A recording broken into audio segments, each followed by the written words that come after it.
Je suis autodidacte et petit à petit, je me suis donné les moyens d'acquérir des compétences qui nous permettent maintenant, Louise, d'intervenir dans des champs relativement vastes. Donc la sellerie maroquinerie, accessoires de mode, ce qu'on appelle, c'est-à-dire sacs, ceintures, porte-monnaie, etc.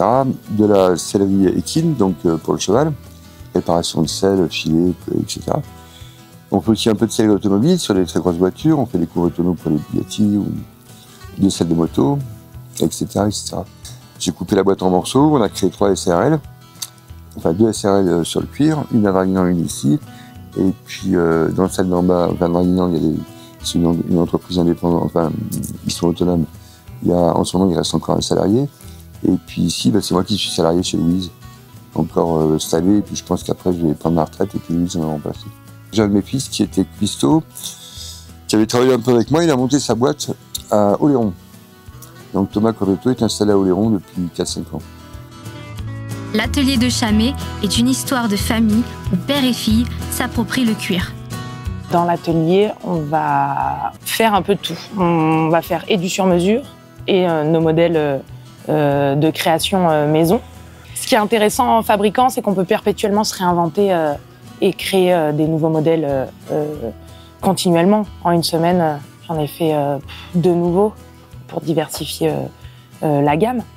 Ce qui nous permet de nous réinventer et de tenir sur le long terme. En fabriquant, ça nous permet de nous adapter aussi à la demande. Après, on va faire aussi de la réparation, du sur-mesure. Donc vraiment, c'est très large. Ça nous permet de toucher un large public. Je pense que pour moi et mon père, ce ne sera pas les mêmes inspirations. Moi, j'aime vraiment tout ce qui est couleur. Et mon objectif de base, c'était de travailler dans la mode. Donc après, il y a la matière première qui m'a vraiment plu. Donc j'aurais du mal maintenant à travailler le tissu.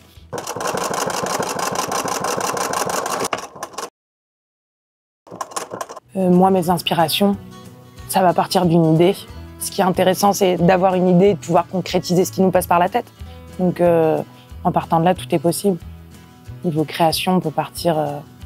Là, j'ai fait des sacs fruits, parce que j'avais envie d'un peu de couleur avec le temps qu'on a en ce moment, par exemple. Donc ça part vraiment d'une idée.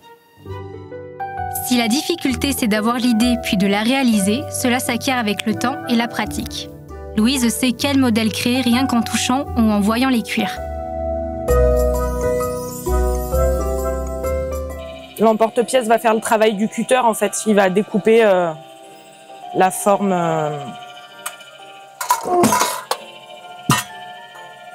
dont on a besoin. Ça préserve le corps. C'est-à-dire que tout couper à la main, suivant les pièces, on peut vite avoir des tendinites, par exemple. Dans l'atelier, pour leur grand modèle de sac, la coupe à la main se déroule en 3 étapes. D'abord, l'idée du modèle, ensuite la création d'un gabarit en carton, et enfin, la découpe du cuir à l'aide d'un cutter. Il y a des modèles qu'on coud entièrement à la main, par exemple, parce que c'est un savoir-faire qu'il faut garder. Donc la couture main, c'est vraiment pas quelque chose à perdre. On est vraiment plus beaucoup à le faire maintenant. Donc c'est quelque chose qu'on garde et qu'on travaille régulièrement. Sur un modèle comme ça, un des derniers sacs qu'on a fait en une commande, tout en couture main, le temps de réfléchir au modèle, de faire tout ce qui est gabarit, ainsi de suite. Je pense qu'à 2, on était sur 2 jours et demi, 3 jours, quoi. Principalement, on va utiliser, nous, pour tous nos modèles de sacs, de la vachette, donc de la vache.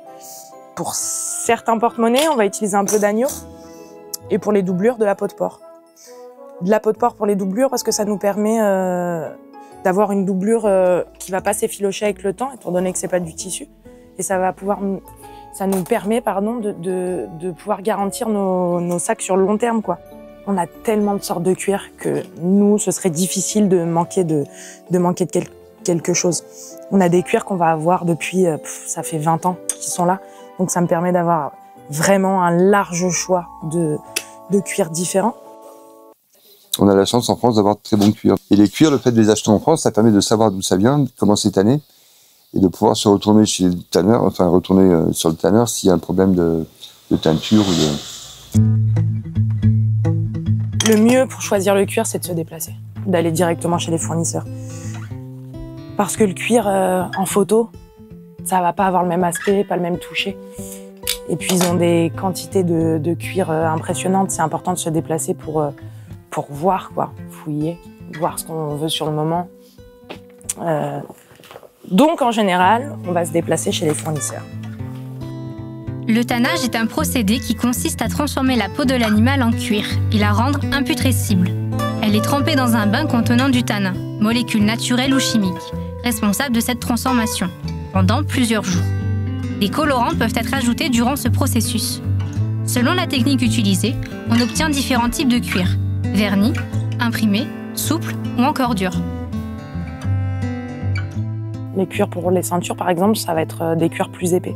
On utilise de la pleine fleur qui, au départ, est plus épaisse. En fait, c'est que le cuir est moins refendu. Refendu, c'est enlever une épaisseur du cuir pour le rendre plus ou moins fin. Parce que là, par exemple, le cuir est assez fin, ici plus épais, alors qu'au départ, la peau de vache a la même épaisseur à peu près la même épaisseur pour tous les animaux. Donc on va avoir des cuirs plus épais pour les ceintures, plus fins pour les sacs, porte-monnaie, portefeuille. Si c'est stocké correctement et que le tannage est de qualité, il y a vraiment possibilité de garder le cuir longtemps. Maintenant, les projets, ce serait continuer à installer du dépôt-vente dans plusieurs endroits, comme on peut le faire à Draguignan. C'est une SARL différente, mais on fait du dépôt-vente par exemple à Castellane aussi. Moi, ce que je trouve intéressant aussi pour la continuité, donc deuxième génération, c'est développer, comme j'ai commencé à le faire, tout ce qui est aussi réseaux sociaux pour avoir une vitrine ouverte tout le temps, de partout, accessible pour tout le monde. Donc ça, c'est un côté qui jusqu'à présent n'était pas trop développé chez nous, que j'essaye de mettre en place, même si c'est pas mon métier de base. Je pense qu'il y a moyen quand même de partager en parlant de cette passion et de cette matière première assez facilement.